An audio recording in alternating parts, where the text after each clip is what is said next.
శ్రీకృష్ణ పరబ్రహ్మణే నమః. నిన్నటి పారాయణంలో మనం నరకాసురుడు అనేక మంది రాజులను చంపి ఆ రాజులను పిల్లలను తీసుకురావడం, వాళ్ళ భార్యలను చెరసాలలో పెట్టడం, ఆ రకంగా 16,000 మంది కన్యలను కూడా తీసుకొచ్చి కారాగారంలో పెట్టడం వరకు తెలుసుకున్నాం. అయితే ఈ 16,000 మంది కృష్ణుడు తమ భర్తగా అయితే బాగుండు అనుకున్నప్పుడు ఈ 16,000 మంది ఒక కృష్ణుడిగా కనబడుతూ 16,000 రూపములతో వివాహం చేసుకున్నాడు అన్నంతవరకు తెలుసుకున్నాం. అసలు ఈ 16,000 మందిని తెచ్చి చెరసాలలో పెట్టాడు అంటే 16,000 మందిని తెచ్చి చెరసాలలో పెట్టడం అంటే ఏమిటి? ఈశ్వరుడు షోడశ కళా ప్రపూర్ణుడు. షోడశము అంటే 16. ఆయనకు 16 కళలు ఉంటాయి. పృథివీ, ఆపస్, తేజో, వాయువు, ఆకాశము, అన్నము, వీర్యము, మంత్రము, తపస్సు, మనస్సు, ప్రాణము, శ్రద్ధ, లోకము, నామము, కర్మ. ఇవి 16 కళలు. ఈ 16గా ఈశ్వరుడు కనబడితే సకల అని పిలుస్తారు. ఈ 16 లేకుండా నిర్గుణుడిగా ఆత్మగా కనబడితే నిష్కళ అని పిలుస్తారు. ఈ 16 ఈశ్వరుని కళలు. వీటిని మనం సృష్టించలేము. తనకి మృత్యువు లేదు, అవన్నీ తనవి అన్నాడు. ఇవన్నీ ఈశ్వరుడివి అని అనలేదు నరకాసురుడు. 1000 అనగా అనంతం.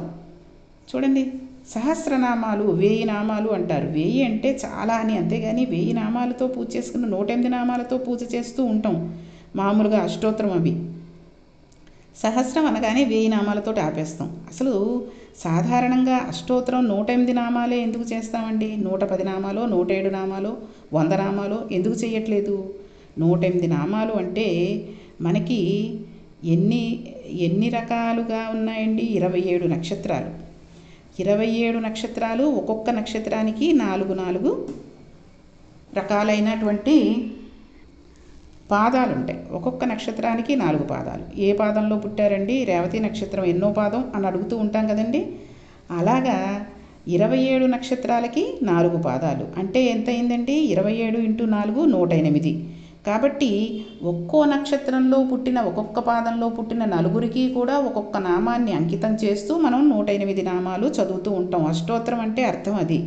అంతేగాని ఆ పరమాత్మకి 108 పేర్లే ఉన్నాయి కాబట్టి అష్టోత్తరం చేసుకుంటే తక్కువలో తక్కువ కాబట్టి అయిపోతుంది. సహస్రం అంటే అన్ని పేర్లు ఎవరెవరో కల్పించి పుట్టించారు అని కాదు. ఆయనకి అనంతమైన పేర్లు, ఏ పేరు పెట్టినా పలుకుతూ ఉంటాడు. కానీ అష్టోత్తరంలో ఉండేటటువంటి దివ్యమైన ముఖ్యమైన నామాలు ఏ నక్షత్రంలో ఏ పాదంలో పుట్టినవాడైనా సరే, ఎవరైనా సరే ఈ 27 నక్షత్రాలలో ఈ 4 పాదాలలోనే పుట్టాలి తప్పితే ఇంకో నక్షత్రం, కొత్త నక్షత్రం, కొత్త పాదం ఉండదు.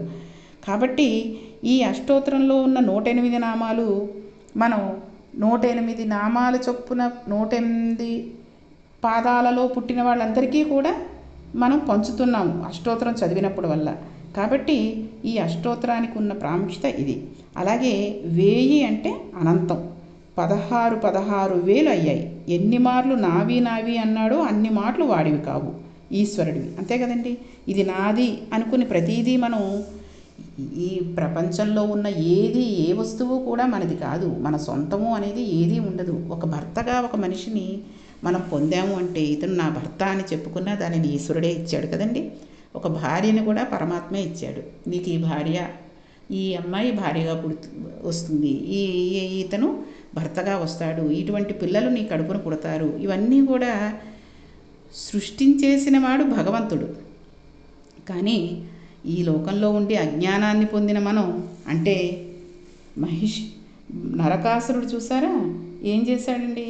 మామూలుగా అజ్ఞానంలో ఉండిపోయాడు. అంటే మహిష్మతీపురంలోకి వచ్చేసాడు, ప్రాగ్జ్యోతిషపురంలోంచి. అలాగే మనం కూడా అమ్మ కడుపులోంచి బయటకు వచ్చి నా తమ్ముడు, నా చెల్లెలు, నా అమ్మ, నా నాన్న, నా తాత, నా వస్తువు, నా చీర, నా బంగారం అనుకుంటూ ఉంటాం. ఇదంతా కూడా పరమాత్మ మనకిచ్చాడు అనుకున్నాం అనుకోండి.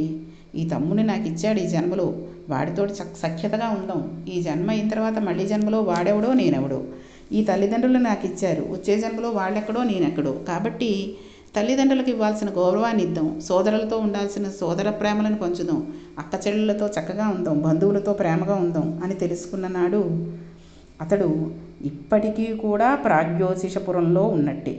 మహిష్మతీపురానికి రానట్టే అవుతుంది. కాబట్టి పరమాత్మే ఇంతమందిని ఇచ్చాడు అనుకోవాలి తప్పితే ఇది నాది ఇది నాది అని అనుకోకూడదు. మనం ఏదైతే నాది అనుకుని గర్వంగా ఉంటూ ఉంటామో పరమాత్మ దానిని మనకి అందకుండా చేస్తూ ఉంటాడు. అది సత్యం.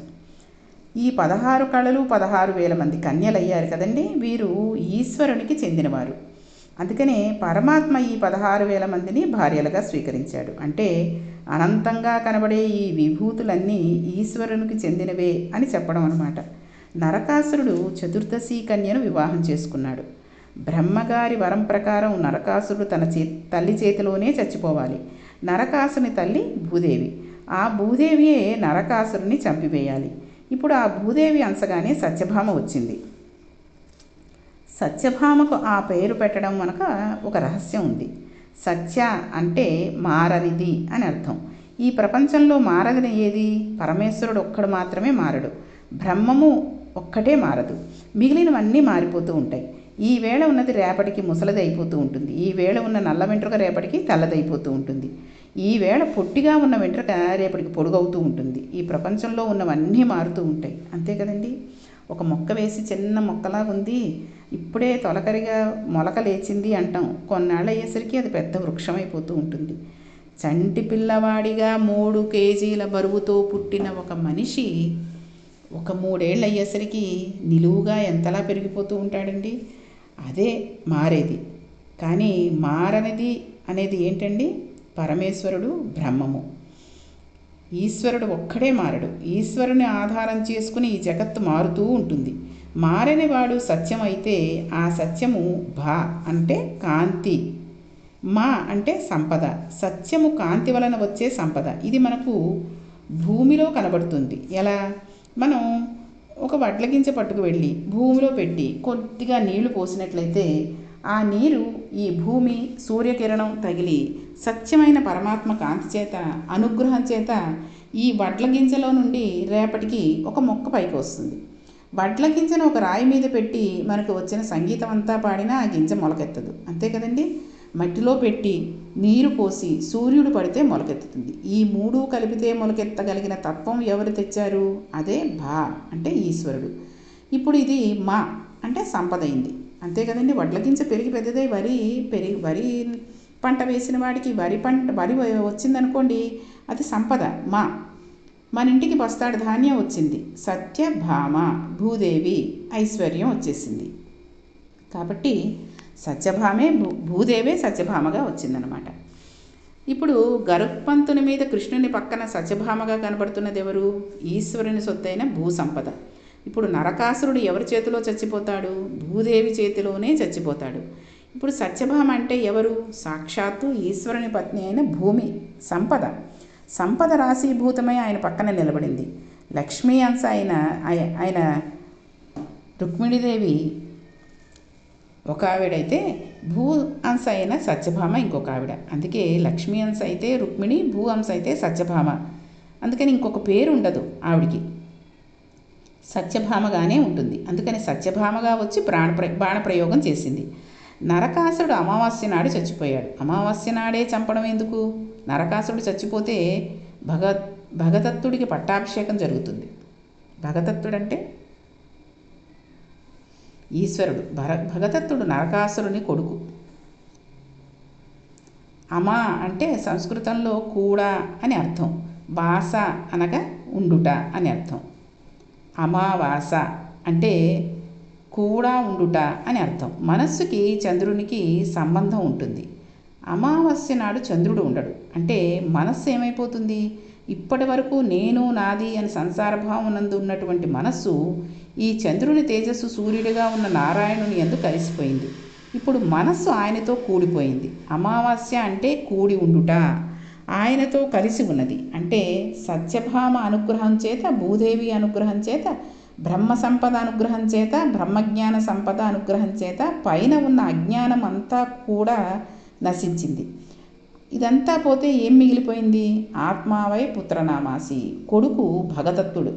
భగ అంటే భగవాన్లో, భగ సాద్గుణ్యములు అంటే ఆత్మతత్వము తెలిసి ఉన్నవాడు మిగిలిపోయాడు.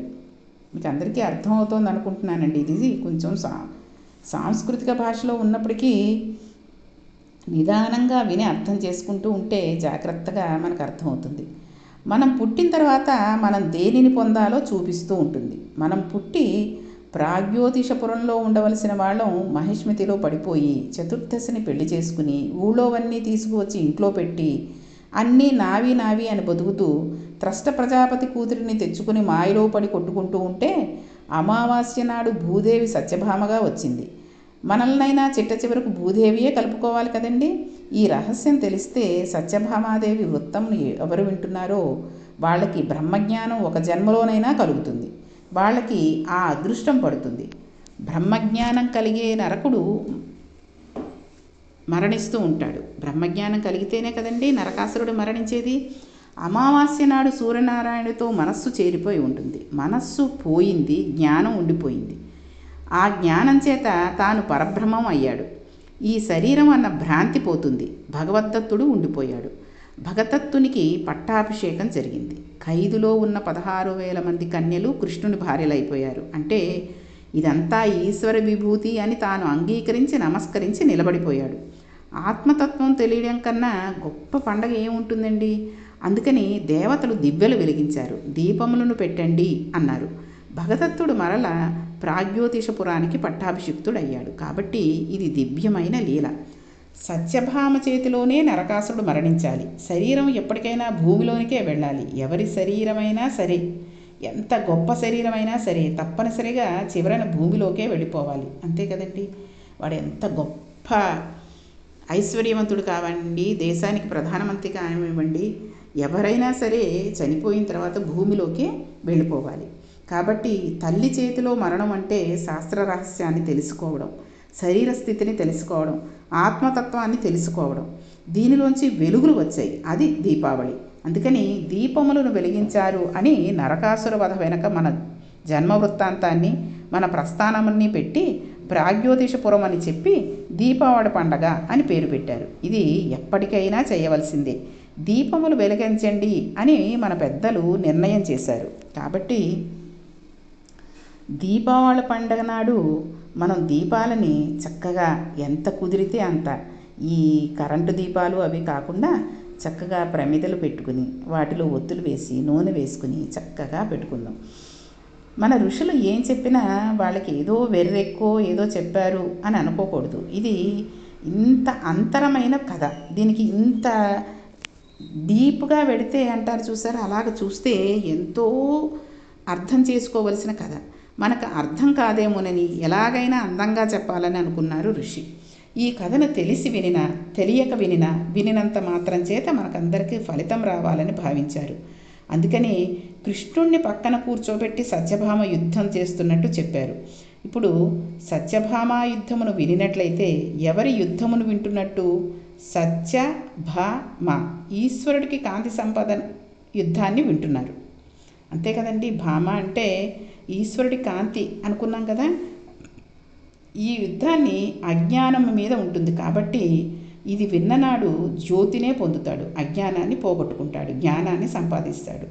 మన కోసమని పరమాత్మ నరకాసుర సంహారంలో ఇంత గొప్ప లీల చేశాడు. కాబట్టి ఈ లీలని మనందరం విన్నాము, చదువుకున్నాం. కాబట్టి మనకి ఎప్పుడైనా దృష్టి మరలిపోతోంది, ఏదో చెడు వెంపుకి వెళ్ళిపోతోంది అనుకున్నప్పుడు ఈ సత్యభామ చేసిన యుద్ధాన్ని, కృష్ణ పరమాత్మ పక్కన ఉండి చేయించిన యుద్ధాన్ని, నరకాసుర వధని చదువుకున్నా వినినా ఆ అజ్ఞానం అంతా పోయి చక్కటి మార్గంలో వెళ్ళడానికి అవకాశం ఉంటుంది. కాబట్టి రేపటి పారాయణంలో మనం ఇంకొక లీలని తెలుసుకుంటూ ఈరోజు పారాయణాన్ని ముగిద్దాం. శ్రీకృష్ణ పరబ్రహ్మణే నమః.